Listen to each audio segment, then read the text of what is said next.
webinar kita kali ini adalah long term tennis development. Apa yang dimaksud dengan long term tennis development? Long term development itu adalah sebelum kita memasuki spesialisasi bermain tenis, sebaiknya kita ini melatih anak-anak melalui olahraga pada umumnya ya. Jadi pembentukannya pertama adalah sebagai seorang atlet. Di sini dibilang adalah first building an athlete.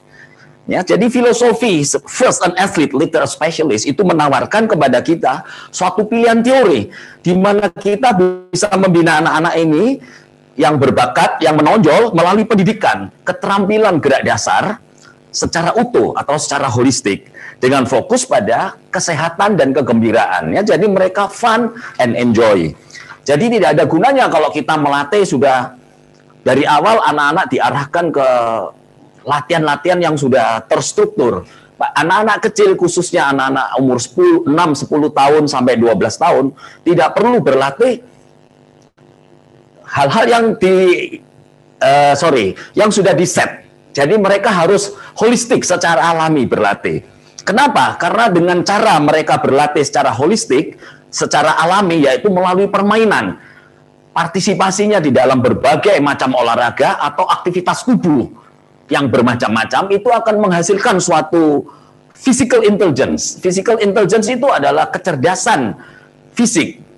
Kecerdasan fisik itu adalah suatu kemampuan dari seorang anak dalam manage dan mengatur gerak tubuhnya untuk melakukan suatu gerakan. Jadi di sini dia bukan cuma sekedar belajar bagaimana bergerak, tapi dia mengerti apa yang harus dia lakukan. Karena itu setelah kita memberikan latihan-latihan secara multilateral di sini namanya ya, holistik tadi, goalnya adalah mendapatkan physical intelligence. Sekali lagi, physical intelligence itu adalah, saya tuliskan di sini.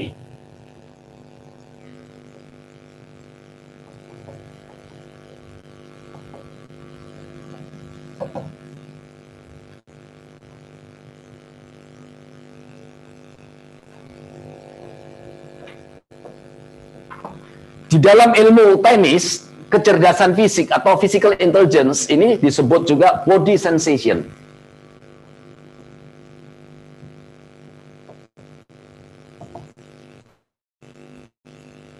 Body sensation ini adalah kemampuan seorang anak untuk memanage, mengatur atau mengontrol gerak tubuhnya dalam rangka melakukan suatu gerakan. Jadi the ability of a player to manage and to control body movement in order to execute specific action. Ya, specific action itu misalnya service. Service ini specific action. Bagaimana dia memanage gerakannya ini supaya efisien. Ya, saya kasih contoh. Dia tidak perlu melakukan gerakan yang berlebih-lebihan untuk servis seperti ini. Tapi cukup apa servis itu? Analoginya seperti orang mau melempar. Nah, lakukanlah saja gerakan ini. Nah, ini disebut physical intelligence salah satunya. Kedua, physical intelligence itu adalah anak yang cekatan, tangkas. Cekatan, tangkas itu jadi dia bisa mengeksekut segala macam gerakan, segala macam pukulan, segala macam bola yang datang dari lawan nantinya. Baik itu yang mudah, sedang maupun yang sulit. Nah, untuk mendapatkan physical intelligence, kecerdasan fisik ini, anak tidak bisa langsung berlatih tenis. Tapi dia harus dilatih melalui multilateral physical development.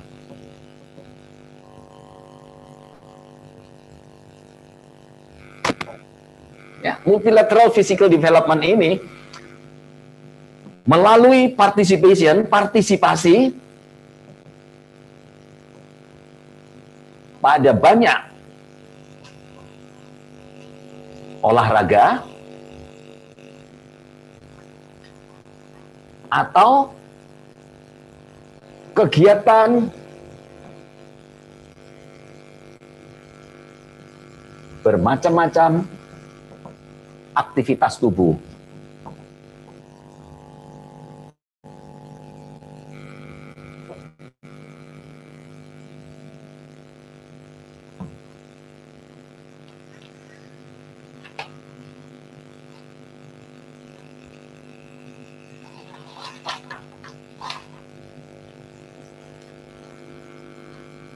Para pemain dunia yang sekarang menjadi pemain-pemain top seperti Nadal, Federer, pada awalnya mereka tidak langsung bermain tenis, tapi mereka juga bermain banyak cabang olahraga seperti hoki, basket, soccer, kriket, dan lain-lain. Oleh karena itu, anak-anak kita seyogianya mereka juga berlatih olahraga yang lain, tapi yang ada hubungannya dengan tenis. Yang ada hubungannya dengan tenis itu seperti hoki, basket, soccer, kriket, ya. Yang satu pada energi sistemnya, yang satu olahraga lain pada gerakannya seperti memukul bola dengan alat. Kenapa? Karena dengan cara ini, kelak mereka akan mendapatkan benefit transfer dari olahraga ini sebelum mereka memasuki belajar main tenis spesialisasi. Apa yang mereka dapatkan kelak sebagai benefit? Salah satunya adalah satu, contextual benefit. Kedua, perceptual benefit, ya. Ketiga, movement benefit. Keempat, energy system. Kelima, kompetensi. Akan saya jelaskan satu persatu. Contextual benefit dari kita partisipasi pada banyak olahraga. Contextual benefit di sini adalah actual situation yang terjadi pada saat kita berolahraga, yaitu kesulitan-kesulitan yang kita dapatkan pada saat kita melakukan misalnya soccer atau basket. Nah, apa kesulitan-kesulitan yang terjadi? Misalnya ada keputusan wasit yang kurang tepat. Apa respons kita? Ya, itu adalah disebut actual situation yang terjadi pada saat kita berolahraga. Perceptual benefit itu adalah kemampuan untuk membaca dan menganalisa apa yang harus saya lakukan. Kemudian dia harus mengambil keputusan sebelum dia melakukan eksekusi. Ini nanti akan berguna di dalam tenis, seperti misalnya soccer, anak kecil. Apa yang dia harus lakukan sebelum menendang bola ini? Dia harus sudah memperhitungkan, analisa sebelum mengeksekusi tendangan itu tadi. Ya, ini salah satu contohnya saja. Kemudian movement itu gerakan-gerakan. Kalau kita main hoki atau kita main basket, itu movementnya hampir sama dengan tenis. Hoki memukul bola, memakai alat, ya, itu yang disebut dengan gerakan sentrifugal. Nanti kita akan mendapatkan movement benefit daripada olahraga tersebut. Energy system, kalau kita dari kecil sudah mengikuti, katakanlah mini soccer atau futsal, kemudian basket, energy system yang dipakai ini mirip dengan tenis. Keuntungannya apa? Keuntungannya dari kecil mereka sudah dilatih untuk meningkatkan kualitas daripada muscle twitch fibernya, yaitu muscle twitch fiber yang cepat. Kalau dari kecil kita salah memilih olahraganya, misalnya ikut orang tuanya dia lari maraton, jogging, nanti anak ini akan jadi pemain yang lambat. Karena itu harus memilih cabang olahraga yang ada hubungannya dengan tenis supaya mendapatkan benefit transfer. Kalau mereka ini selalu mengikuti olahraga ini sebelum mereka spesialisasi di tenis, maka mereka akan mendapatkan kompetensi benefit. Kompetensi benefit ini, mereka akan satu hari ikut turnamen, akan dengan sukses mereka melakukan turnamen ini lebih mudah daripada anak yang kurang aktivitas tubuhnya sebelum dia spesialisasi pada tenis. Pada usia 6-10 tahun bukan berarti mereka hanya dilatih fisik, dilatih multilateral training tanpa dilatih tenis. Tetap mereka harus dilatih tenis. Tapi porsi latihan tenisnya cukup hanya 20-30% saja. 70-80% adalah multilateral physical development. Jadi partisipasi pada banyak cabang olahraga yang lain atau kegiatan aktivitas tubuh, bermacam-macam kegiatan aktivitas tubuh. Kalau kita lihat pada makalah kita pagi hari pada hari ini, itu di situ ada banyak aktivitas tubuh yang diberikan, ya. Jadi banyak latihan-latihan yang bisa diikuti. Coba silahkan nanti dilihat pada materi seminar ini.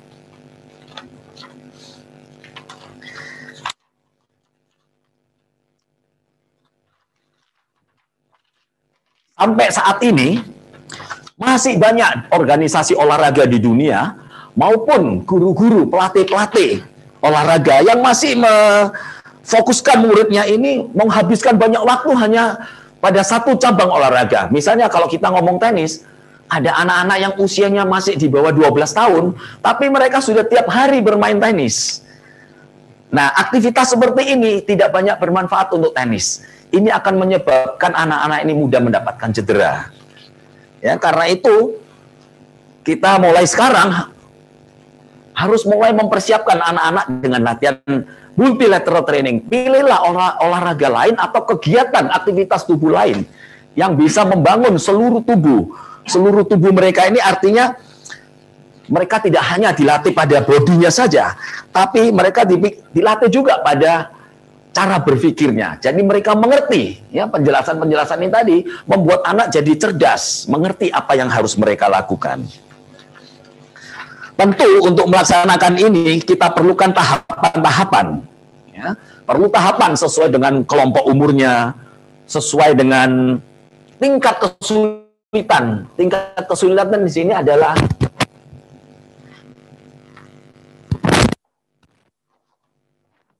saya hapus ya.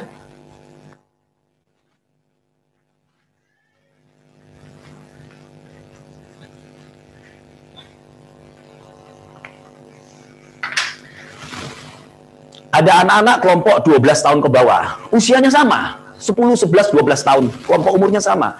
Tapi tidak semua anak ini mempunyai keterampilan yang sama. Oleh karena itu, pada saat kita memberikan ini, kita harus tahu tahapannya, ya, tahapan.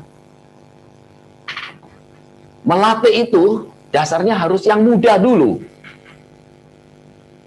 Kemudian makin lama makin sulit. Ya. Easy to difficult. Sorry.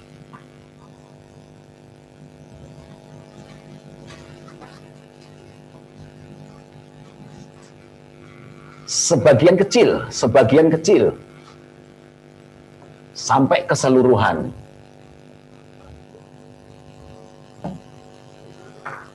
A part to the whole. Kemudian simple, yang sederhana, sampai yang paling kompleks.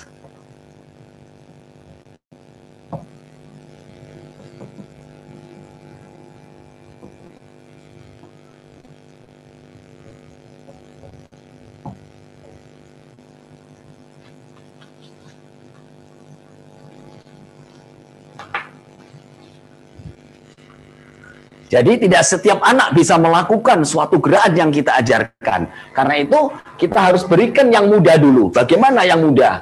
Dari yang mudah mulai makin lama makin dipersulit, akhirnya mereka bisa melakukan gerakan yang paling sulit.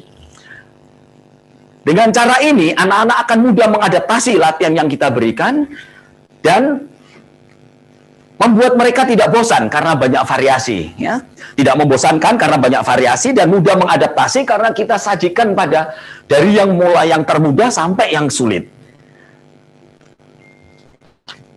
Dengan metode ini maka anak-anak akan mudah bersaing baik di tingkat rekreasi maupun sampai tingkat elit nantinya.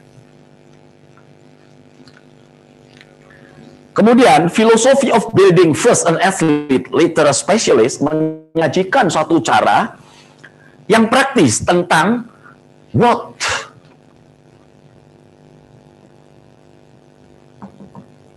and how.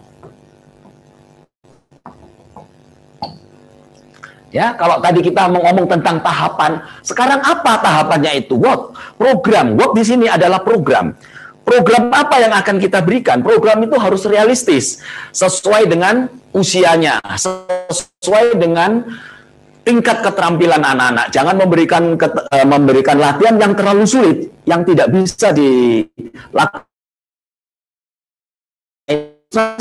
Kalau dia frustrasi, dia tidak mau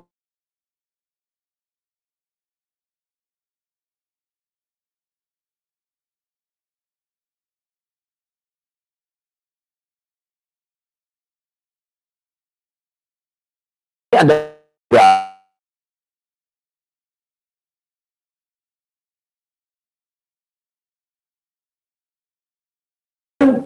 metodenya. Ya, bagaimana metodenya? Metodenya tadi sudah saya sebutkan ini di sini ya, metodenya. Jadi dari yang mudah sampai ke sulit, secara gradual ya, secara bertahap dan berkesinambungan, dari mudah yang ke sulit, dari sebagian sampai ke keseluruhan. Sebagian atau keseluruhan, saya kasih contoh misalnya. Misalnya mereka melakukan pukulan forehand. Sebelum mereka bisa melakukan pukulan forehand dengan keras, mereka lebih dahulu harus melakukan pukulan forehand yang simple, yang easy, yaitu di kira-kira 2 meter dari net. Pukul hanya light hit istilahnya, pukulan-pukulan ringan saja, pukul ke atas, di tap atau di touch, ya. Jadi disentuh dan ditas asal lewat net. Netnya tentu net rendah mini tenis. Nah, dengan latihan ini pelan-pelan mereka nanti akan bisa melakukan dengan baik. Awalnya kalau mudah hanya langsung ke badannya mudah, lebih sulit 1 langkah, 2 langkah lebih jauh dari badannya, mundur 1 langkah, 2 langkah ke kiri dan ke kanan. Lama-lama lapangannya akan membesar, menjadi ya disebut gradual method, graduated length method. Jadi lapangannya pun membesar sedikit demi sedikit. Bolanya dari bola merah ke orange, green, sebelum ke yellow. Nah, di sini ini yang disebut dengan filosofi building first an athlete, later a specialist. Jadi metodenya harus seperti ini.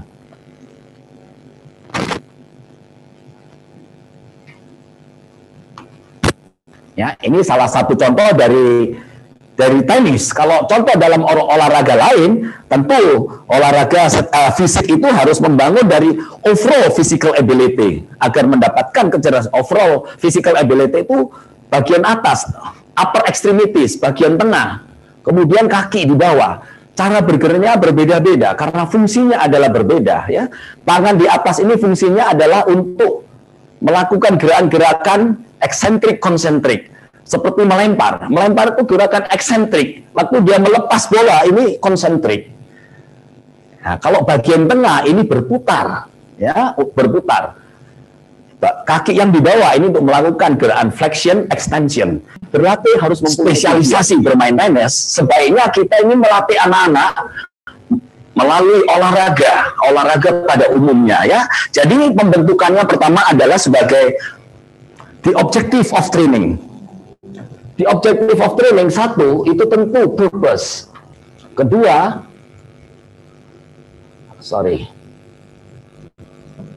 goal atau training goal. Apa training goalnya? Sasaran. Saya kasih contoh di dalam permainan tenis karena kita di sini adalah pelatih tenis. Misalnya, kita hari ini topik latihan kita, ya, tentukan dulu topik latihannya. Topik latihannya adalah baseline play misalnya. Baseline play. Apa purpose daripada baseline play? Apa purpose-nya?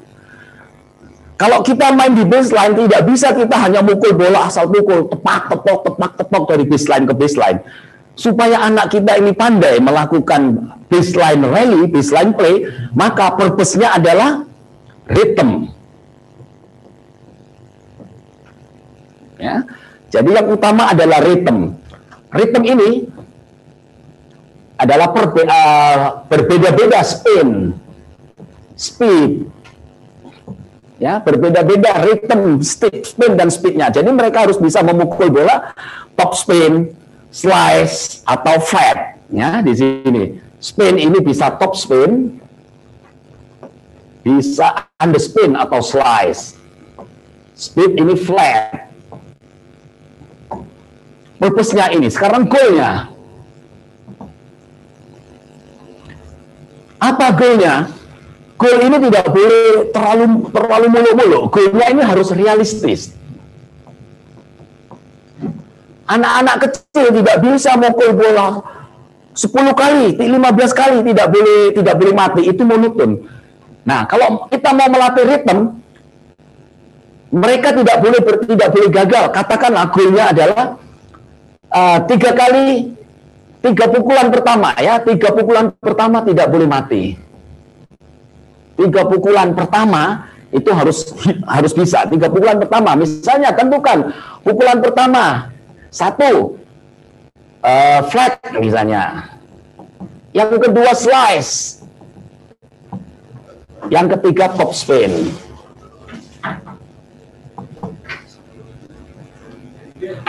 Jadi di sini anak-anak pukulan pertama hanya dia dorong saja, kedua dia slice, ketiga dia top spin. Nah, ini gerakan-gerakan yang berbeda, ya, disebut distinct physical activity. Jadi tidak monoton, ya, tidak monoton dia di sini. Nah, seperti ini yang disebut daripada tujuan daripada latihan, objective of training. Nah, kalau kita melatih dengan cara ini, maka sasaran besarnya daripada latihan ini akan tercapai, yaitu performance. Jadi mereka canggih, mereka pandai melakukan top spin, flat maupun slice. Itu adalah goal besarnya, performance. Kemudian fitness. Fitness di sini adalah kebugaran. Kalau kita hanya mau flat atau top spin terus, ini yang disebut repetitive strain injury. Karena terus mengulang-ulang pukulan yang sama, monoton. Jadi ototnya selalu dipakai otot yang sama, akan menyebabkan dia cedera. Kalau kita selalu bervariasi, kemungkinan cedera itu bisa dihindarkan. Itu yang disebut dengan fitness. Health, kesehatan. Jangan memberikan latihan 10 pukulan, tidak boleh mati. Setelah itu 20 pukulan, tidak boleh mati. 30, itu tidak realistis. Kenapa tidak realistis? Karena di dalam pertandingan tidak ada permainan yang berlarut-larut main sampai 15-20 pukulan. Statistik mengatakan sekarang ini, bukan dari sekarang, sudah 20 tahun terakhir ini, bahwa permainan tenis itu 70% pukulan dalam permainan hanya 4 pukulan. Rally length itu hanya 4 rally length. Service plus 1, return plus 1. Karena itulah yang terjadi di turnamen, itulah yang harus kita latihkan kepada anak-anak. Jadi namanya pattern of play, ya. Pattern of play, pola bermain. Jadi bukan mengulang-ulang pukulan yang sama.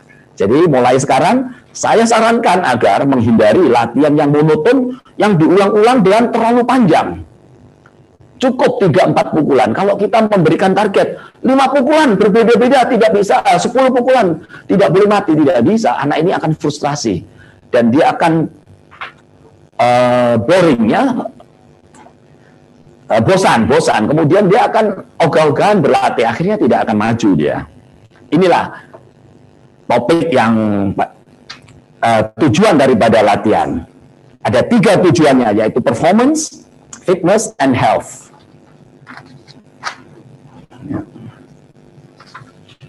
Oke, kita lanjut. Sekarang setelah kita tahu the objective of training, sekarang kita mulai proses latihan. Apa proses dalam latihan itu?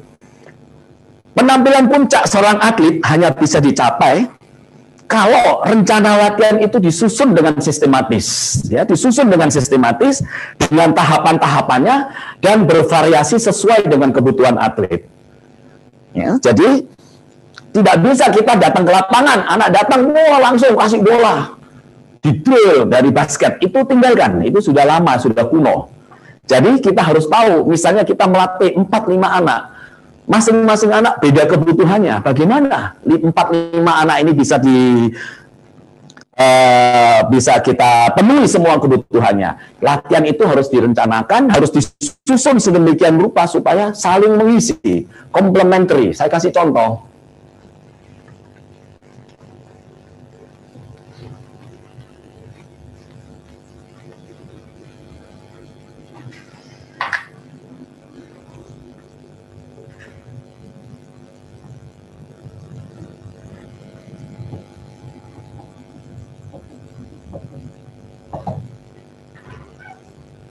Complementary.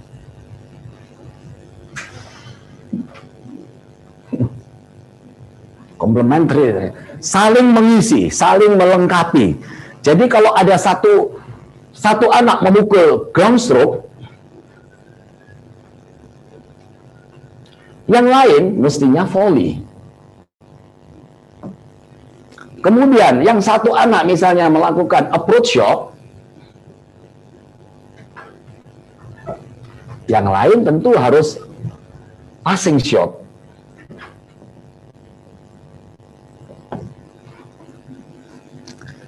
Ini yang dimaksud dengan complementary training. Jadi boleh saja kalau memang pemain kita adalah baseline player, lawan baseline player, rally dia di belakang.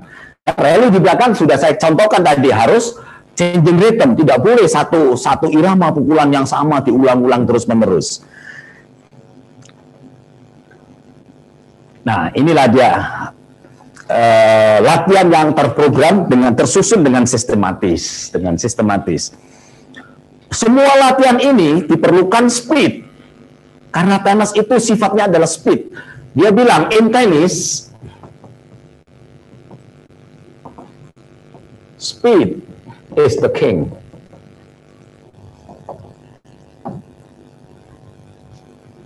Speed is the king. Karena itu, dalam kita mempersiapkan latihan anak-anak ini, selalu kuncinya adalah speed. Speed di tenis itu bisa dicapai dengan dua cara.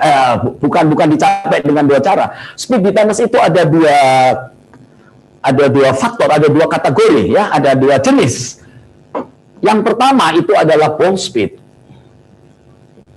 Kita bisa mencapai speed dengan ball speed, pukulan, atau disebut dengan power. Yang kedua, kalau kita ngomong speed itu tempo. Ini kalau pada pukulan tenis, tempo. Nah, bagaimana kalau kita sekarang mengejar bola? Ya, mengejar bola di dalam tenis itu adalah kecepatan reaction. Reaction, speed. Kecepatan di tenis itu bukan kecepatan lari 100 meter, 200 meter. Karena bermain tenis tidak pernah lari sejauh itu. Main tenis hanya berlari maksimum 4,5 sampai 5 meter. 6 meter katakan paling jauh. Kalau dia sudah lari jauh lebih dari 5 meter, biasanya bola kembaliannya pasti disebut netral, tanggung, mudah dibunuh oleh lawan. Kenapa? Karena di tenis setiap poin itu mereka hanya berlari mereka berlari 8 sampai dengan 15 meter. Itu per poin. Ya, per poin. 8-15 meter itu terdiri dari 3 sampai 4 changing of direction. Merubah arah. Ya, merubah arah. Nah, di sini changing direction ini reaction yang pertama ini adalah fisik ini ya, pada kakinya, reaction speed. Yang kedua adalah agility atau changing of direction. Changing of direction ya, merubah arah, kemampuan merubah arah. Itulah speed di tenis. Karena itu kalau kita melatih fisik anak-anak, mempersiapkan anak-anak pada multilateral training, fokus kita tentu pada latihan-latihan ini. Jangan memfokuskan lari, anak-anak disuruh lari, oke, lari. Stadion 10 putaran. Nah, itu tidak menggambarkan spesifik physical development untuk anak-anak tenis. Kalau kita mempersiapkan pemain tenis, ya. Jadi kalau kita mau melatih anak-anak untuk bermain tenis dengan bagus, latihan fisiknya yang off-court training di luar tenis adalah ini. Yang ini adalah kemampuan memukul, ya, ini kemampuan memukul, ini kemampuan reaksi, mengejar bola. Karena bermain tenis itu ada dua faktor, running and hitting. Kapan dia harus running? Kapan dia harus hitting? Dia running, reaction yang pertama. Jadi bukan speed berlari, tapi reaction. Kalau kita melatih reaction, kita bisa mendevelop kemampuan speed anak-anak ini untuk mengejar bola, mengenai bola itu sampai dengan 20%. Tapi kalau kita melatih ototnya berlari sprint, itu hanya 2%. Itu ada di ASM, di Athletic Scale Model.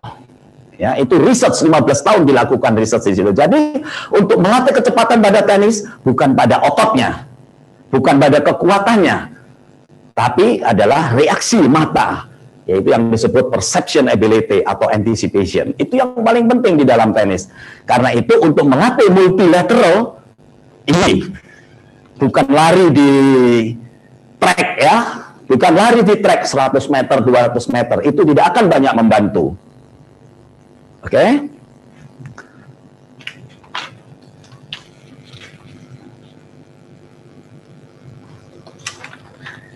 Sorry.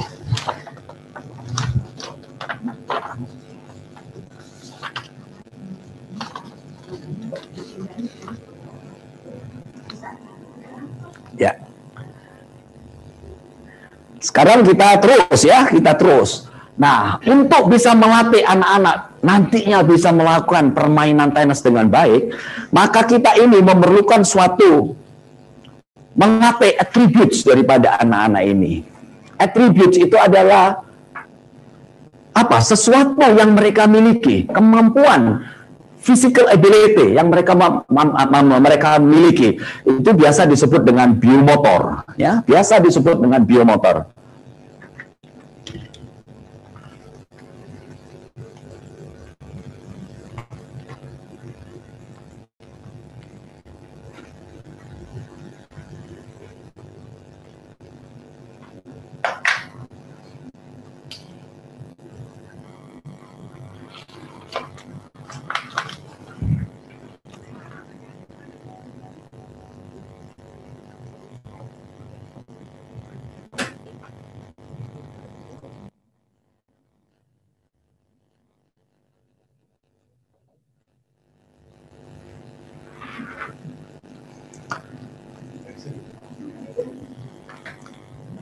Ya, spesifik attribute satu itu adalah the overall physical development.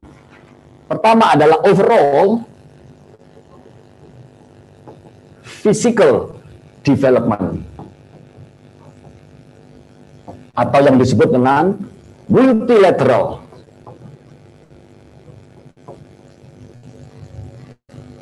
development.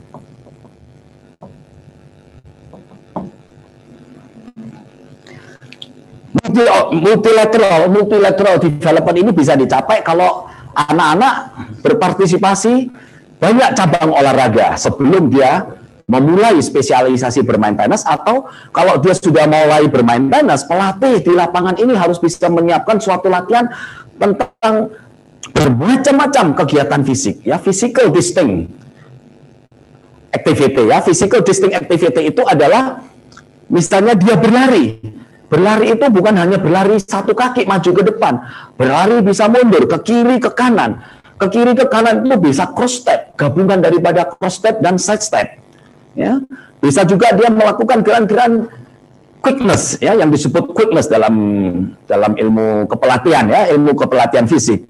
Kemudian dia melempar. Melempar ini bisa overhand, bisa underhand, bisa side throw, chest throw, overhead throw, bisa reverse throw. Nah, latihan-latihan ini harus diberikan pada saat kita melatih anak-anak di lapangan. Itu warming up, berikanlah 20 menit berlatih untuk ini. Tentu saja bolanya bukan medicine ball yang kita pakai. Kita pakai bola-bola yang beratnya tidak sampai 1 kilo. Kira-kira 600 sampai 800 gram. Ya, jadi makin ringan bola itu akan mendorong anak ini melakukan gerakan makin intens. Jadi goal daripada latihan ini akan tercapai. Jadi tidak perlu kita memberikan latihan dengan beban yang berat pada anak-anak, terutama anak-anak di bawah usia 12 tahun. Kemudian kita terus. Yang kedua adalah sports specific physical development.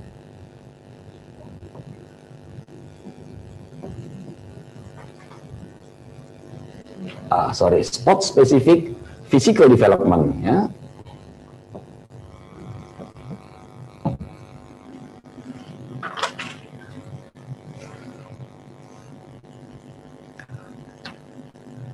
Sport specific development itu adalah olahraga apa yang nanti akan digeluti oleh pemain kita ini. Nah, olahraga yang akan digeluti oleh pemain kita ini adalah olahraga tenis. Tadi saya sebutkan di dalam tenis, speed is the king. Ya, jadi speed nomor satu adalah speed. Karena itu speednya ya harus speednya tenis, bukan speed yang lain. Jadi speed tenis bukan speednya sprinter, berbeda. Speednya tenis itu adalah tadi speed of reaction and agility. Agility itu adalah kemampuan melakukan perubahan arah pada saat dia berlari dalam waktu yang sesingkat-singkatnya. Itu yang disebut dengan agility. Ya, jadi sport specific physical development. Yang ketiga, technical tactical ability.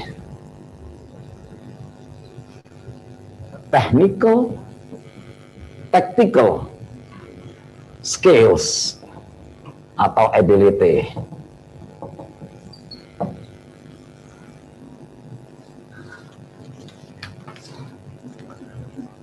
Kenapa di sini saya tidak pisahkan teknik sendiri, taktik sendiri? Di dalam teori belajar mengajar tenis, teknik tidak bisa dipisahkan dari taktik. Ya, karena teknik ini selalu berhubungan dengan taktik. So, what is teknik?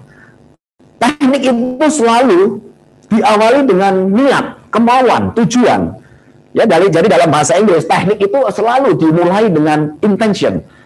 Teknik starts with intention. Sorry.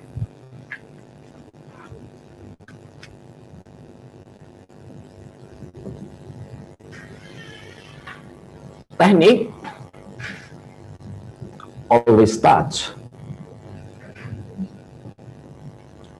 with an intention.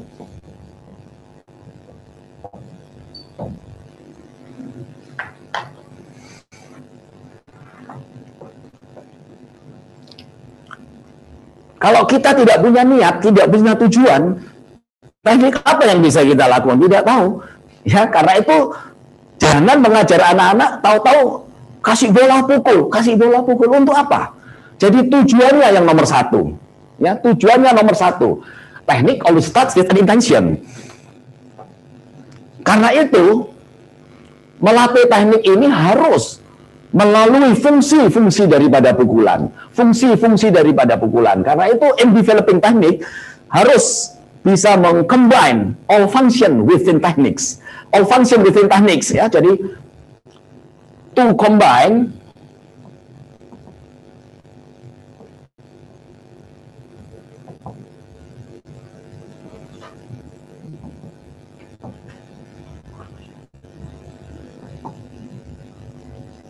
within teknik, ya. Function itu adalah alat untuk mencapai, alat untuk membentuk suatu fisik. Function, misalnya saya katakan top spin, ya. Kalau dulu kita mengajar top spin, gripnya, backswingnya, kontak poinnya, follow through-nya, tinggalkan ini. Anak tidak akan lambat majunya. Kalau kita mau mengajar ke top spin, mudah saja. Pasang satu net tambahan di atas net, atau kasih satu tali rafia di atas net, kira-kira 2 meter di atas net. Kemudian suruh dia pukul bola dengan red ball dari service line, pukul lewat pagar, lewat net itu, net tambahan, tapi dia tidak boleh out, tidak boleh keluar. Tidak usah kita katakan bagaimana caranya. Dia akan melakukannya sendiri dengan benar, forehand dan backhand. Ya, jadi inilah metode yang sekarang yang mesti kita ikuti. Jadi tidak perlu kita mengajarkan apa yang harus dia lakukan. Pasang alat. Nah, alat inilah yang disebut function. Ya, jadi function is a tool to determine the proper technique. Jadi alat ini, tali ini adalah alat untuk membetulkan pukulan, otomatis dia akan melakukan pukulannya dengan benar.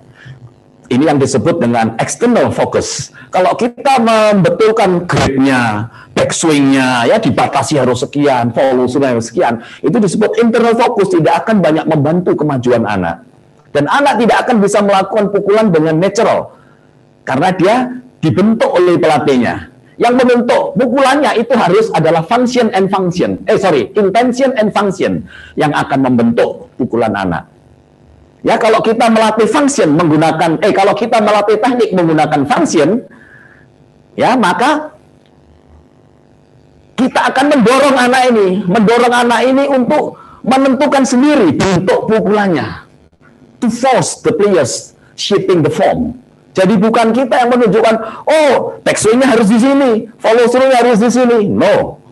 Follow through bisa di mana-mana. Yang penting adalah hasilnya. Ya, ini mengajar teknik sesuai dengan intentionnya, tujuannya. Kenapa kok kita mengajarkan top spin? Karena anak-anak kecil kalau dikasih bola tinggi top spin, biasanya dia Susah karena bola itu akan mantul tinggi di luar comfort zone-nya. Itu intentionnya, oke? Intentionnya. Karena itu kita menggunakan function supaya intentionnya tercapai. Bentuk pukulannya akan terbentuk sendiri. Tidak ada sama. Kayak there is no ideal movement in tennis. Nadal dengan Federer, Djokovic semua berbeda tekniknya. Pukulan Nadal forehand seperti ini. Tidak ada yang membentuk itu. Ya, Federer mukul tangannya seperti ini. Djokovic mukul begini, yang mana yang benar? Tidak ada yang benar. Yang benar adalah kalau dia bisa mencapai tujuannya sesuai dengan fungsinya. Karena itu intention and function will automatically force the opponent to shape the form. Ya, jadi natural, tenis the natural way. Jadi berlatih tenis secara natural, bukan pelatihnya yang mengajarkan, bukan pelatihnya yang mendikte harus ini. Itu sudah kuno cara berlatih seperti itu, ya. Karena itu di era modern ini pelatih itu bukan sumber daripada ilmu. Pelatih ini adalah fasilitator, ya, fasilitator daripada segala ilmu yang akan kita ajarkan kepada anak dengan memberikan tugas. Ini adalah tugas yang saya berikan contoh tadi, top spin. Jadi saya sebagai fasilitator anak-anak mengajarkan top spin, tapi saya tidak menerangkan how to hit top spin. Tapi hanya saya siapkan tugas saja. Dia akan melakukan dengan sendirinya dan benar. Itulah yang disebut dengan spesifik atribut yang harus kita latih. Ya, ini pada technical dan tactical. Tadi kita pada overall physical development, ini adalah fisik. Ini melalui diversity of sports, partisipasi bermacam-macam beragam olahraga atau aktivitas tubuh. Itu overall physical development agar mendapatkan physical intelligence tadi yang pertama saya jelaskan. Ya. Yang kedua, ini adalah sport specific physical development. Saya kasih contoh dari tenis. Di dalam permainan tenis, speed is the king. Nah, speednya itu harus spesifik. Speed yang mana? Jangan anak-anak kecil disuruh lari maraton, disuruh lari 15 kilo, 10 kilo, atau disuruh lari seperti atletik 100 meter, 200 meter. Itu bukan spesifik fisikal pada tenis. Jadi dalam melatih, walaupun anak itu masih kecil, kemana nanti goalnya? Seperti tadi saya tuliskan di sini, the purpose of the training and goal of the training. Ya. Kemudian yang ketiga adalah technical and tactical skills atau ability yang baru saja saya jelaskan. Dalam melatih teknik harus menggunakan function. Nah, function ini untuk mencapai tujuannya, intention. Ya, untuk mencapai tujuan, intention, function. Karena itu teknik itu adalah rangkaian daripada suatu gerakan untuk mencapai intention. Teknik is a tool to accomplish the intention. Kalau teknik ini tidak bisa mencapai intention, berarti teknik ini tidak proper, tidak efektif. Nah, tujuan kita adalah melatih teknik yang efektif bisa mencapai tujuannya. Ya, jadi teknik itu harus flexible and adaptable.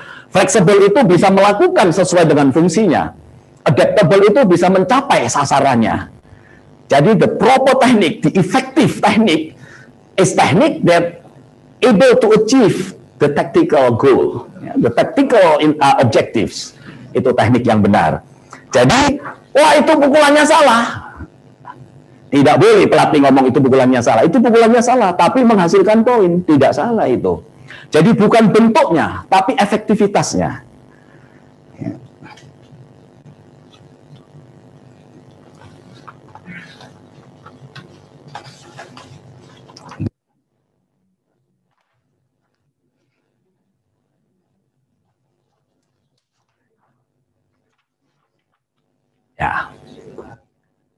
Oke ya, supaya lebih jelas, saya ulang lagi 3 faktor yang paling penting ini. Satu, spesifik attribute itu adalah overall physical development atau multilateral development. Melalui berpartisipasi berbagai cabang olahraga atau pelatih itu harus bisa menyiapkan banyak sekali macam-macam aktivitas fisik, ya, aktivitas melompat, berlari, melompat 1 kaki, 2 kaki, bergantian kakinya, langkah panjang, langkah pendek, cross step, side step, dan lain-lain. Itu melempar, menangkap, melempar saja begitu banyak cara untuk melempar. Menangkap begitu juga, menangkap bola yang gampang di depan, bola di atas, bola di samping, bola di bawah.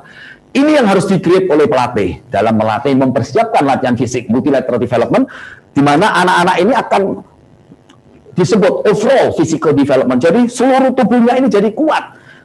Terjadi keseimbangan antara kekuatan masing-masing, sendi-sendinya ini, otot-ototnya jadi kuat ya, karena mereka dipakai semua seimbang bersama-sama. Jadi membangun fisik secara keseluruhan.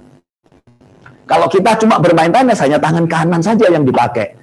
Ya, jadi akhirnya apalagi kalau kita mukul kaki kiri depan, kanan mukul, itu nanti pantat kirinya besar, pantat kanannya kecil, dia kempes. Tangannya besar, tangan kirinya kecil. Nah, itu mudah cedera anak-anak. Karena itu mulai dari sekarang kita sudah harus mengikuti perkembangan dunia, melatih anak-anak dengan cara ini. Kemudian kalau kita melatih fisik, fisiknya harus spesifik. Physical development. Saya kasih contoh tadi, daya tahan misalnya. Tadi saya kasih contoh speed. Sekarang saya kasih contoh daya tahan. Melatih daya tahan bagaimana? Melatih daya tahan tenis bukan long distance running. Bukan lari berkilo-kilometer. Larinya harus sama seperti apa yang terjadi di tenis. Di tenis itu bergerak 3-4 sampai 5 changing of direction. Lari 2,5 meter atau 3 meter. Itu kira-kira 10 detik sampai 15 detik. Katakanlah sampai 17 detik. Nah, istirahatnya 1:1. Ulang lagi. Terus seperti itu sampai dia mencapai satu titik di mana dia capek. Nah, baru di situ kita ukur denyut nadinya, macam-macam. Kalau kita lakukan itu seminggu 2 kali, 3 kali, dia akan mendapatkan daya tahan yang sesuai dengan tenis. Istilah modern sekarang,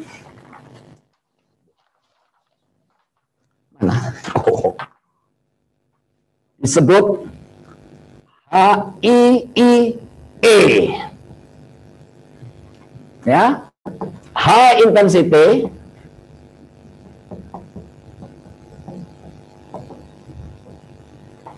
bukan interval tapi intersperse.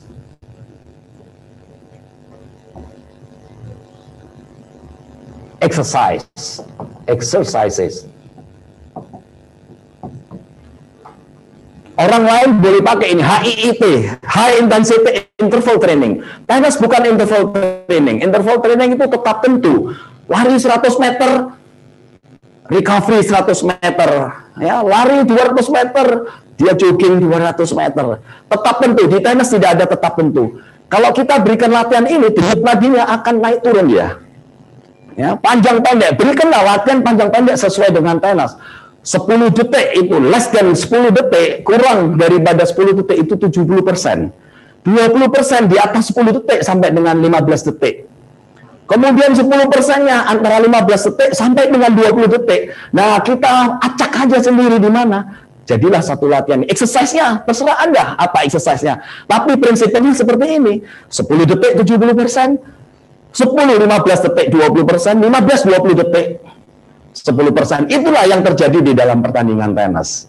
Jadi kita harus practice smarter to win more, katanya ya. Practice smarter to win more. Kalau kita masih mengikuti cara lama, melatih endurance dengan lari long distance, apa yang terjadi kalau kita lari long distance? Muscle twitch fibernya itu muscle twitch fiber yang lambat. Jadi dia tidak bisa melakukan gerakan-gerakan meledak nanti ya. Kalau terlalu lama dia berlatih seperti itu. Karena itu inilah yang disebut dengan sport specific, ya, physical development, baik endurance-nya maupun speed-nya, nanti kekuatannya, strength-nya nanti kalau dia sudah puber ya, silakan dilatih, tapi harus sesuai dengan principle of training daripada tenis. Jadi principle of training dari tenis tidak sama dengan principle of training dari olahraga-olahraga yang lain. Karena itu harus belajar yang spesifik, bukan yang umum.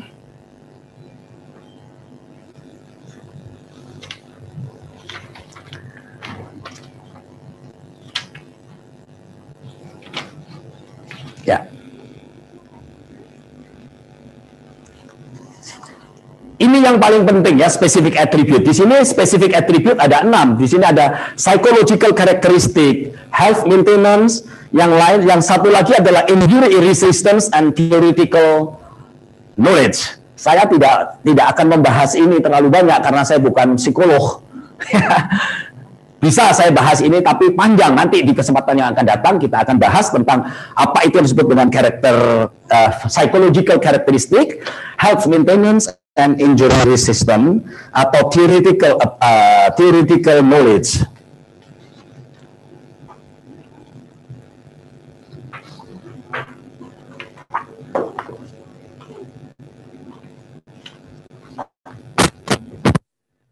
Ya, jadi kita sudah di penghujung daripada materi kita.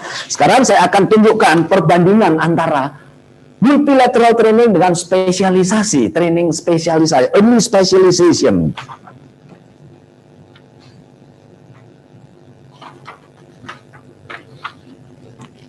Saya hapus ya.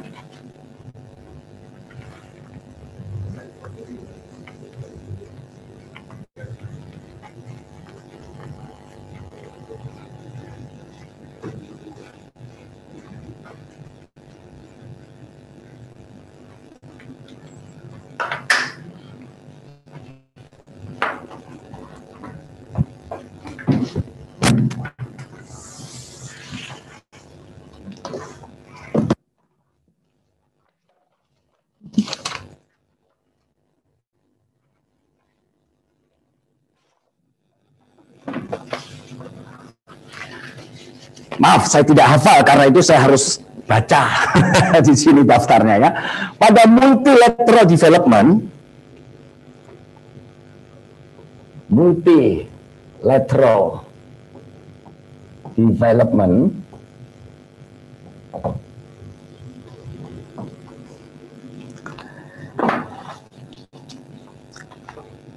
peningkatan kinerja atau performa, ya, peningkatan kinerja atau performa dari atlet kita ini lambat, tidak cepat. Kenapa? Karena 70-80% mereka adalah berlatih, membangun kemampuan fisiknya secara menyeluruh.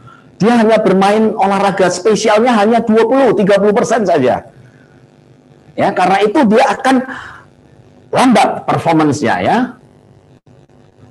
Lambat performance-nya. Tidak cepat, dia tidak akan bisa berprestasi tidak akan selalu memenangkan suatu turnamen atau kejuaraan-kejuaraan. Nah, kalau dia multilateral development, penampilan terbaiknya itu dinilai pada usia 18 tahun, ya.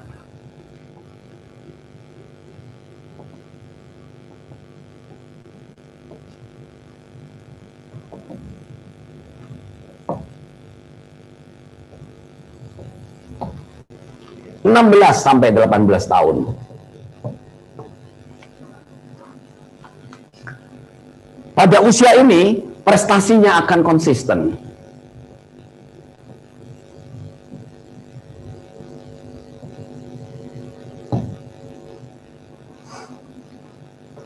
Kemudian karirnya akan lama. Karir yang lama.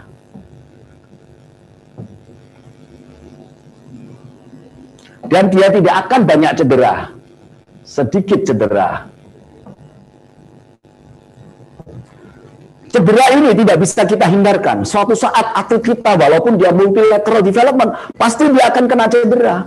Saya kasih contoh, misalnya dia sedang lari, tahu-tahu di situ dia terpeleset, tergelincir, pasti ada cedera. Ya, jadi dia bermain di udara yang panas sekali. Misalnya ikut Australian Open Junior di Australia, udara di sana bisa mencapai 40 derajat Celcius. Kalau dia tidak biasa bermain di udara seperti itu, bisa saja dia dehidrasi, dan itu banyak dialami oleh pemain-pemain dunia. Ya, sehingga Australian Open kadang-kadang tidak dimainkan di siang hari, dia dimainkan di malam hari karena menghindari cuaca panas. Ini dia. Kalau berlatih multilateral, perbedaannya itu di sini. Sedangkan mereka yang early specialization,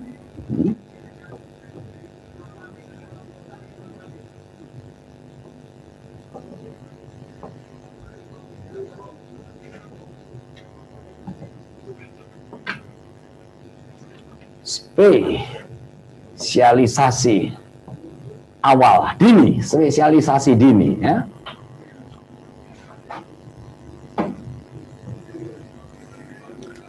Cepat berprestasi.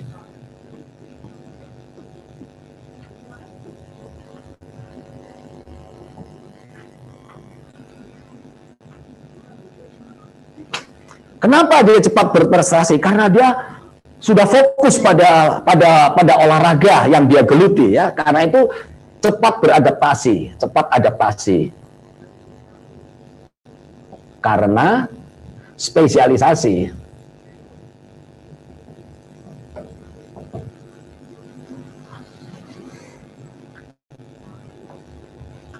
Penampilan terbaiknya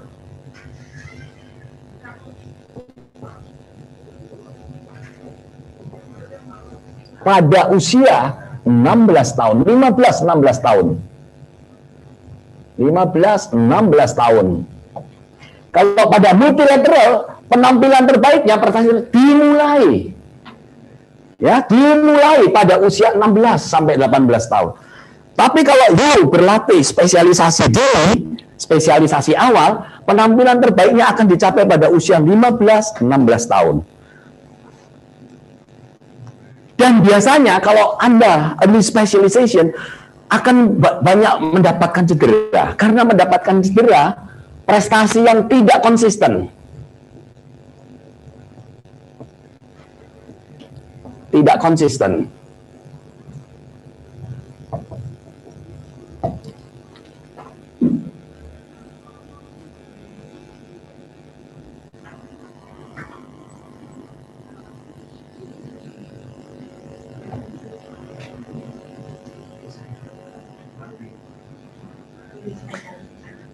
Karena dia sering mendapatkan cedera, ya. Keempat, sering mendapatkan cedera, sering mendapatkan cedera, maka kebosanan juga cepat datang, cepat dialami.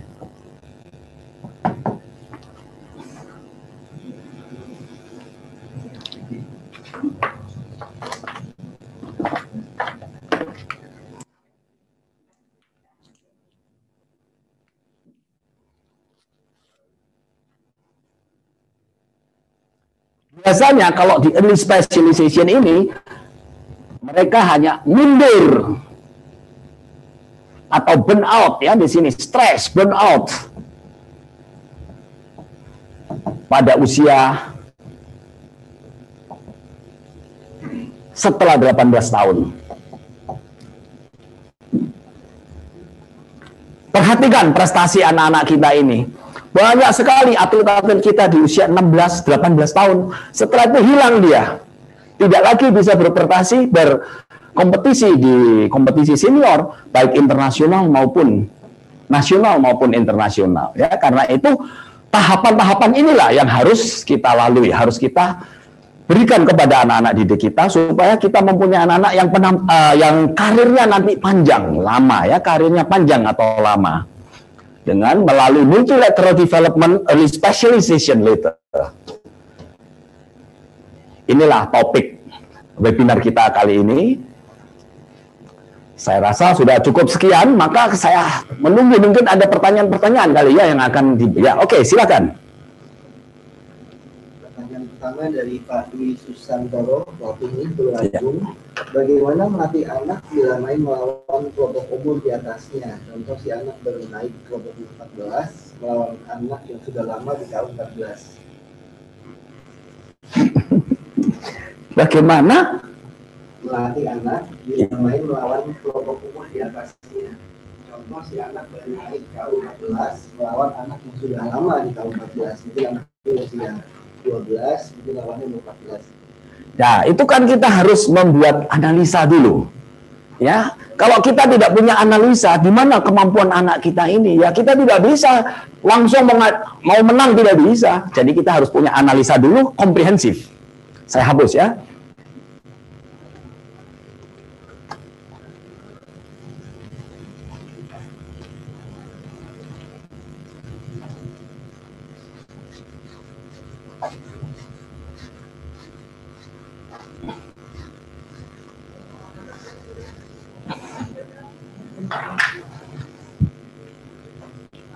Mesti ada analisa.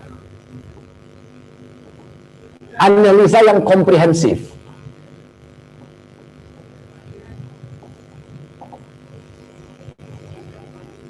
Satu, technical, bermain, smart play.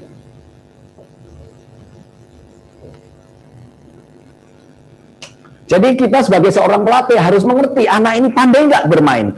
Apa yang dia mainkan? Itu kita harus tahu game type-nya dulu.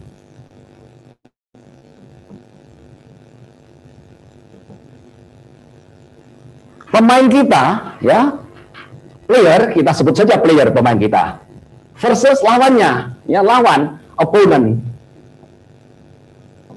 Apa game type pemain kita? Apa game type dari opponentnya? Kemudian tactical ability pemain kita seperti apa untuk bisa mengatasi game type daripada lawannya? Kemudian physical ability-nya apa? Kelebihan dari pemain kita dibandingkan dengan pemain lawan yang lebih tua usianya. Kalau di sini dia kalah, di sini dia kalah, ya dia tidak bisa menang untuk melawan ini. Karena itu analisa ini penting sekali. Ya, physical ability di sini misalnya speed of reaction, speed of changing direction-nya bagaimana. Kemudian speed dia dari belakang ke depan dalam bermain, transition game, ada nggak permainan itu? Atau dia baseline? Kalau dia pemain baseliner, apa keistimewaan dia di baseliner dibandingkan dengan lawannya? Jadi harus ada comparison. Jadi tidak bisa saya kasihkan resep, oh kamu main begini terus kamu menang. Kita harus tahu dulu siapa pemain ini akan melawan siapa di sini.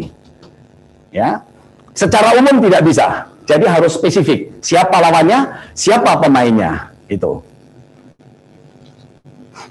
Oke. Kedua, ya. Untuk anak pemula, apakah yang digenjot langsung fisik? Mohon penjelasannya. Pemula usia berapa? Tidak disebutkan. Ya, pertanyaan yang kedua, untuk pemula, apakah yang digenjot langsung fisik? Apakah yang digenjot langsung fisik? Iya. Oke.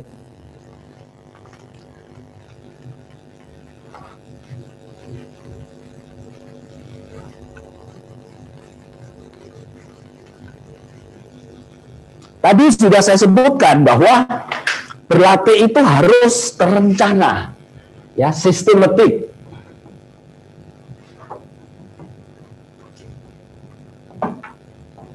Training plan.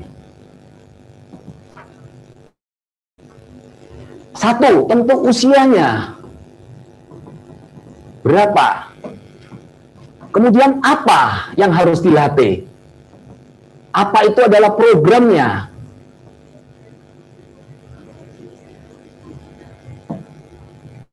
Ketiga, bagaimana? Itu metodenya.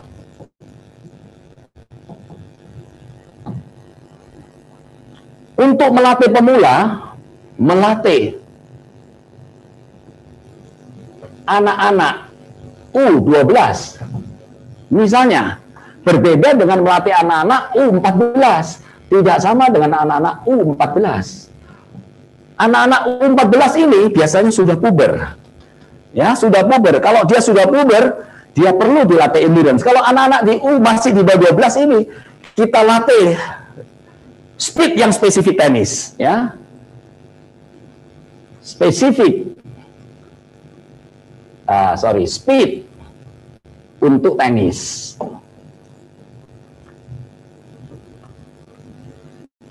Nah, untuk melatih fisik ini, untuk melatih spesifik speed ini biasanya work dibanding rest itu adalah 1:3. Jadi mereka diberikan kesempatan untuk istirahat, ya, supaya energinya kembali lagi. Jangan melatih speed, anak disuruh lari. Misalnya ini, lari mengelilingi lapangan, dua lapangan, dia lari speed keliling, pakai time, track, dicatat, dilaporkan ke orang, wih anakmu segini lari. Ini salah, latihan speed yang salah pada tenis. Latihan speed pada tenis itu adalah ini. Nah, tadi sudah saya sebutkan, speed di tenis itu adalah 70% itu kurang dari 10 detik. Kurang dari 10 detik. Sorry. Ya. Ini aktivitas. Misalnya sprint, oke? Tentu harus changing of direction. Sprintnya jangan sprint lurus, tapi sprint yang changing of direction. Kurang daripada 10 detik, itu terjadi 70% di dalam pertandingan. Antara 10 detik sampai dengan 15 detik, itu kurang lebih 20%. Ya, ini semua kurang lebih ya, tidak ada yang pasti.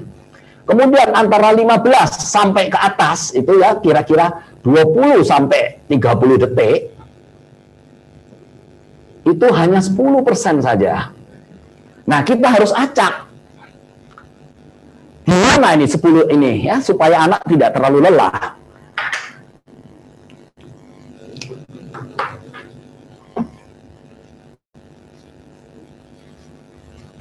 Ini untuk anak-anak usia 12 tahun. Nah, apa aktivitasnya, apa exercise-nya? Ini saya kasih contoh sprint. Tidak harus sprint.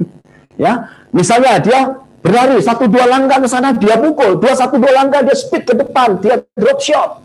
Atau dia lari 2-3 langkah dia smash.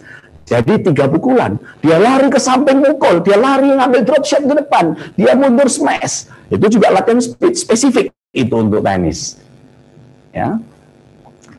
Semi spesifik, dia menggunakan alat dan bola, tapi bukan betul-betul tidak realistis karena ini bukan permainan ya, karena goalnya adalah untuk melatih fisiknya ini.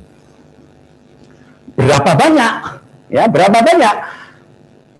Ya, untuk anak-anak usia 12 tahun, taruhlah dia bisa melakukan 5-6 kali pada awal latihan. Nanti setelah 1-2 minggu tambah 1 repetisi. Ya, jadi tidak boleh langsung kasih sampai dia cengap-cengap sampai dia kepalanya pusing. Itu sudah kuno latihan seperti itu. Di tenis tidak boleh seperti itu karena kalau kondisi fisiknya menurun itu risiko cedera itu besar sekali. Ya. Nah, ini. Jadi tidak perlu ada genjot-genjotan dalam latihan ini, tidak boleh ya. Latihan fisik dan teknik pada anak-anak di usia 12 tahun ini. Fisik itu bukan cuma lari seperti ini, bisa permainan. Suruh dia main bola di lapangan. Sepak bola, suruh dia main bola tangan dengan aturan-aturannya. Kita yang menciptakan itu aturannya. Itu dia melatih speed, ya, melatih permainan seperti tenis acak. Berapa menit? 10 menit istirahat. Ya, istirahat 2 sampai 3 menit, ulang lagi 10 menit kalau goalnya pada speed. Kenapa 10 menit? Karena dalam permainan tenis setiap 2 game pindah tempat, 2 game itu biasanya bisa cepat 6 menit, 8 menit itu yang cepat, tapi bisa panjang 10 sampai 15 menit. Nah, kita ambil yang tengah 10 menit. Kemudian istirahatkan dia untuk minum supaya energinya kembali lagi. Baru kita ulang lagi dengan permainan yang lain lagi. Misalnya ada 5 anak.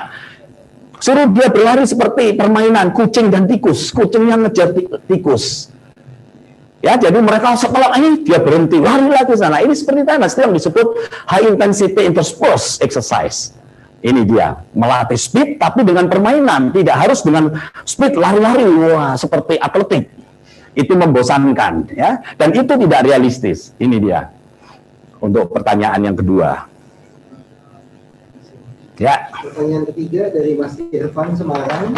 Kapan atau apa yang perlu pelatih atau orang tua perhatikan anak yang awalnya diajarkan tenis secara fun untuk kemudian menjadi lebih serius atau terprogram?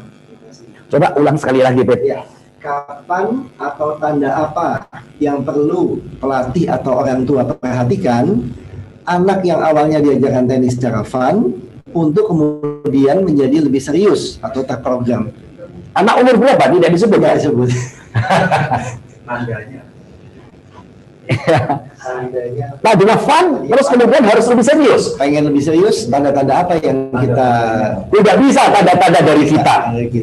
Ya, jadi anak itu mau serius atau tidak itu harus datang dari anaknya. Kalau metode kita mengajar itu monoton dan selalu memaksakan latihan harus ini dengan porsi yang besar, monoton, anak ini akan bosan, dia stres. Apalagi kalau dia dituntut harus menang. Kalau dia hanya fun, saya tidak mengerti fun. Semua olahraga harus fun. Kalau dia tidak fun, dia tidak enjoy. Kalau tidak enjoy, dia pasti berhenti. Ya, ingat ini. Jadi tidak ada tenis fun. Semua olahraga, tenis apapun harus faktor fun itu yang paling penting supaya dia enjoy. Itu yang saya presentasikan di awal. Goalnya adalah pada performance, fitness and healthy, enjoy, fun and enjoy. Kalau tidak dia akan stop bermain tenis. Itu. Jadi tidak ada tenis fun. Semua harus fun. Anak harus bergembira dan menikmati permainan itu sehingga dia tidak akan pernah mau mundur, akan haus terus, minta lagi. Nah itu bagaimana kita sebagai pelatih harus meng-create exercise supaya anak ini minta lagi. Dari awal, kalau kita sudah metodenya betul mengajarnya, dia pasti serius, dia pasti tidak mau fun-fun aja. Ya, kalau fun-fun aja dia tidak bisa bermain dengan bagus, ya buat apa kita mesti bayar pelatih mahal-mahal di sini? Ya hati-hati para orang tua. Pelatih juga harus begitu. Kita harus selalu mengedepankan kualitas, bukan kuantitas. Ya, itu kan bukan atraksi di lapangan tenis. Tidak perlu kita melakukan atraksi di lapangan tenis. Tapi itu tadi, kalau berlatih selalu tujuannya, goalnya apa? Kalau kita selalu tahu tujuan daripada latihan kita, goalnya apa, anak akan cepat berprestasi. Ya. Pertanyaan keempat dari Pak Rahman. Apakah nge-gym atau fitness menggunakan alat nantinya akan menghambat movement and reaction atau malah dianjurkan? Usia berapa boleh melakukan strength and training di gym? Gym. Begini, gym. Gym, iya, betul. Apa gym? Tempat kebugaran. Gym itu tempat kebugaran. Apa yang dimaksud tempat kebugaran? Tempat kebugaran itu bukan suatu ruangan ber-AC, kemudian ada mesin-mesin, ada besi-besi. Kita angkat besi dengan mesin itu terus kita jadi fit. No, that is wrong. Tidak perlu kita ke gym. Perlu nantinya, perlu. Bukan sekarang anak-anak, tidak perlu anak-anak ke gym. Anak-anak itu bawa ke lapangan rumput bermain. Itu di arena bermain itu loh anak-anak. Nah pelatihnya yang harus kreatif menciptakan exercise-nya apa. Berarti kekuatan, apa itu kekuatan? Kita harus mengerti kekuatan. Apa kekuatan di tenis? What is strength in tennis?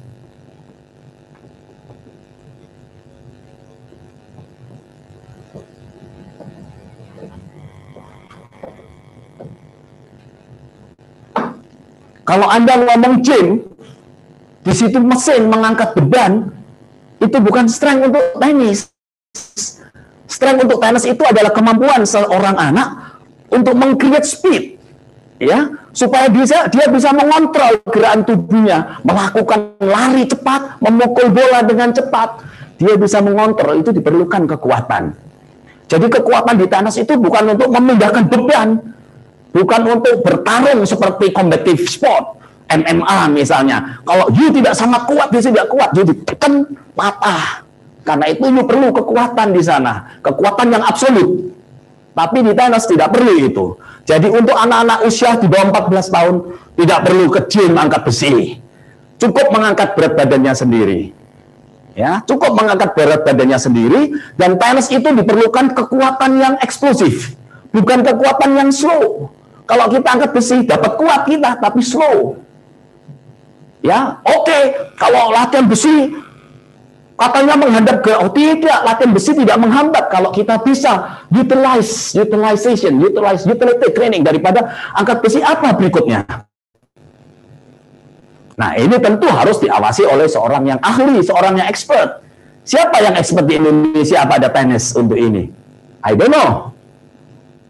Ya, anak-anak saya sendiri tidak pernah ke gym. Ya, mulai dari Feby sampai hari ini Kristo pun tidak pernah saya bawa ke gym. Mereka main Grand Slam, juara Grand Slam. Ya, itu. Tapi setelah mereka dewasa menjadi elite player, tentu mereka butuh karena senantiasa kebutuhannya terus meningkat. Tapi tidak perlu harus member di satu gym, bayar pelatih mahal, tidak. Pelatih teknik ini adalah pelatih yang paling penting. Kalau harus ada pelatih fisik ini harus konsultasi dengan pelatih tenisnya, pelatih teknik. Jadi tidak serta-merta kita serahkan aja ke pelatih fisiknya. Itu salah itu. Jadi pelatih fisik harus selalu berkonsultasi dengan pelatih teknik. Apa kebutuhan pemainnya? Itu ya. Jadi hati-hati dengan gym. Itu lapangan bola di depan bisa saya jadikan tempat gym. Melatih kekuatan, tidak harus angkat besi. Ya. Anak-anak saya misalnya, saya kasih contoh, dia gendong-gendongan, ini anak-anak yang sudah puber, umur 15-16 tahun. Dia menggendong temannya, itu bisa 100% dari berat badannya. Dia kuat mengangkat, dan dia mengangkat beban ini sambil berjalan, bergerak. Ini yang disebut fitness, kekuatan dan kecepatan. Harus ditingkatkan terus kecepatannya. Makin lama dia bisa berlari makin cepat. Disitulah dia dapat power. Ya kalau you pergi kerja, you ngangkat beban 100 kilo, you squat 1 kali, 2 kali, 3 kali, taruhan sama saya nanti pasti cedera you. Kalau tidak ahli loh ya. Kalau tidak ahli, kalau you ahli ya. Dan ini adalah gerakan-gerakan yang tidak mensimulat gerakan pada tenis. Jadi bermain tenis itu tidak hanya kekuatan ototnya saja, tapi harus adalah koordinasi geraknya yang penting. Bukan hanya sekedar menguatkan otot, tapi menirukan gerakan-gerakannya dalam tenis. Misalnya memukul tenis, ini cukup dia pakai karet, dia pakai karet, elastic tube. Ya, kalau you mau berat, you bisa berat berapa? Yang dia cuma bisa menghayun ini 8 kali, itu sudah berat. Nah, lambat laun dia bisa tidak 8 kali, bisa 9 kali, 10 kali, sampai 12 kali. Nah, untuk meningkatkan volumenya tidak ditambah terus repetisinya, tapi setnya yang harus ditambah. Nah, ini principle of training lagi. Ya, jadi hati-hati. Kalau cuma sekedar ke gym dan pelatih di gym itu tidak mendalami tenis, bisa berbahaya untuk atlet tenis kita. Oke? Pertanyaan berikutnya.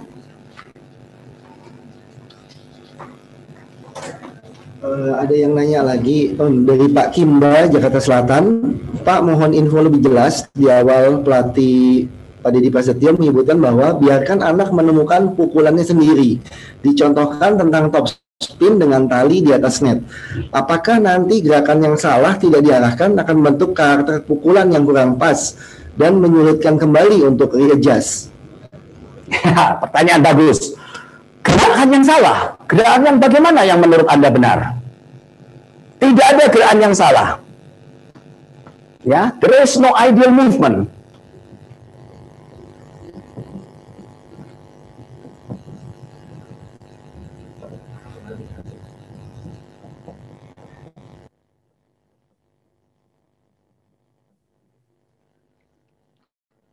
Menurut kita gerakan yang benar yang bagaimana? Oh, kita difoto, di shoot, kemudian masuk ke depth face. Gerakannya seperti ini benar. Gerakan ini tidak sesuai dengan tujuannya. Untuk apa gerakan itu? Ya, jadi bukan gerakannya, tapi hasilnya. Itu tadi yang saya katakan. Dia mukul di atas tali itu tetap dia harus masuk ke dalam service box. Dia akan berusaha sendiri nanti bagaimana dia akan mukul masuk. Kalau dia bisa memukul itu dengan baik, dengan masuk, pukulannya masuk, pasti gerakannya itu benar. Sekarang saya mau bertanya, kalau Nadal mukul seperti ini, betul apa salah? Hah? Masa betul? Belajar dari mana? Kalau gitu murid kamu ajar begini ya. Menyisir. Itu hati-hati Bapak. Jadi kita tidak perlu mengajarkan bentuk formnya. Ya, jangan mengajarkan formnya. Nih, don't shape the form.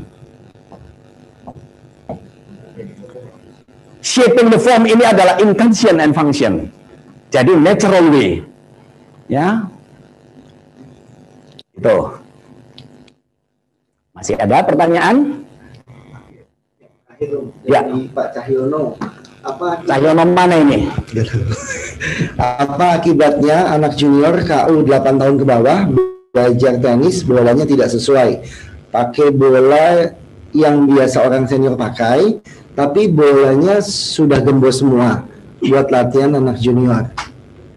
Ya, kalau kita pakai itu namanya yellow ball, regular ball atau yellow ball. Walaupun bola itu sudah gembos, tetap aja bola itu keras untuk anak-anak. Ya, kalau anak 8 tahun mukul itu sakit tangannya. Itu satu. Kedua, walaupun bola itu sudah gembos, tetap lebih cepat berlarinya dibanding dengan bola-bola yang dimodify. Ya, kalau kita pakai bola itu, risikonya bola itu akan mantul lebih cepat, lebih tinggi di luar comfort zone kita. Maka anak ini bisa cedera. Kalau tidak cedera, tekniknya akan jelek, mukul terlambat, misalnya seperti ini mukulnya. Jadi mukul tenis itu harus fine tune. Ya, fine tune itu harus bola harus selalu di comfort zone-nya. Itulah teknik yang benar. Ya, teknik yang benar adalah memukul bola selalu di comfort zone-nya.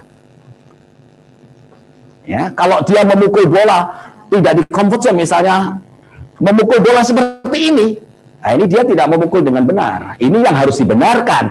Kalau dia mukul bola seperti ini, kesalahannya bukan pada anak-anak, kesalahannya pada pelatihnya. Kesalahannya pada pelatihnya. Kenapa? Mungkin pelatihnya memilihkan bola yang tidak sesuai, memberikan umpan yang terlalu cepat, terlalu tinggi bagi muridnya. Nah, disinilah perlunya seorang pelatih itu mengerti anak umur 8 tahun, anak umur under 12, under 14, seperti apa kecepatan bolanya, seperti apa ketinggian bolanya, seberapa jauh dia mesti di fit bola itu. Itu dia ya. Jadi seperti tadi yang saya katakan, intention and function automatically reshape the form. Bukan kita, bukan pelatihnya yang mengatakan ini betul, ini salah. Bukan kita. Tapi tujuan dan fungsi daripada pukulannya yang membentuk pukulan itu. Ya.